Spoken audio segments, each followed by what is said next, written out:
MPP అధ్యక్షుడిగా ఉండి అంత సంపాదించుకున్నాడు, డబ్బు పెట్టాడు, ఈవీఎంలో ఎమ్మెల్యే అయ్యాడు. అతను ఒక సెలబ్రిటీ గురించి మాట్లాడతాడు, ఎన్టీఆర్ గురించి.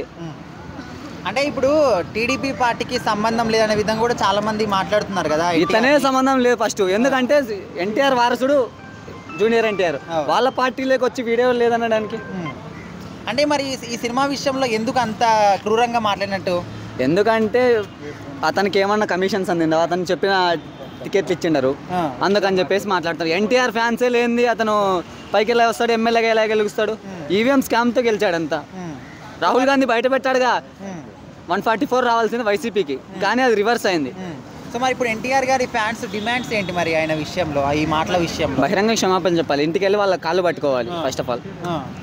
ఇంకొకటి టీడీపీ పార్టీని సస్పెండ్ చేయాలి, ఎమ్మెల్యే పదవికి రాజీనామా చేసి టీడీపీ పార్టీని సస్పెండ్ చేయాలి. అది చేస్తే ఇప్పుడు చంద్రబాబు కానీ నారా లోకేష్ కానీ ఎన్టీఆర్ ఫ్యామిలీకి వాల్యూ ఇచ్చినట్టు, లేకపోతే అంతే.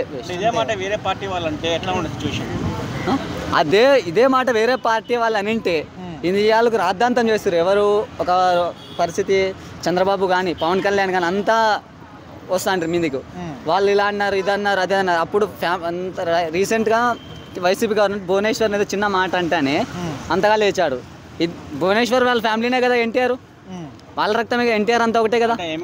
నా వాయిస్ కాదని చెప్పేసి నీట్గా రికార్డ్ ఏఐ క్రియేటెడ్ అంటే నీట్గా అతను అక్కడ టిఎన్ఎస్ఎఫ్ నాయకుడు, అతని పేరు లోకేష్, గుప్తా ధనంజయ నాయుడు, అతను టిఎన్ఎస్ఎఫ్ నాయకుడే, స్టూడెంట్ యూనియన్ నాయకుడు. అతను కూడా అతను అతని వాయిసే కదా ఇది, అతని వాయిసే కదా. అతను టీడీపీనే, ఇతను టీడీపీనే. వాళ్ళు టీడీపీ వాళ్ళు ఎందుకు బయట పెట్టుకుంటారు? సినిమా ఆడనియొద్దు అనేసి ఎందుకు చెప్పుకుంటారు? ఎన్టీఆర్ ఫ్యాన్సే కదా, వాళ్ళు టీడీపీ పార్టీ సొంత పార్టీ వాళ్ళే ఎందుకు బయట పెట్టుకుంటారు? అసలు సినిమాని రాజకీయాలని కలపడం ఎంతవరకు కరెక్ట్ అంటారు? అసలు కరెక్ట్ అయితే అంటే వీళ్ళు మాట్లాడుతున్నారు ఇప్పుడు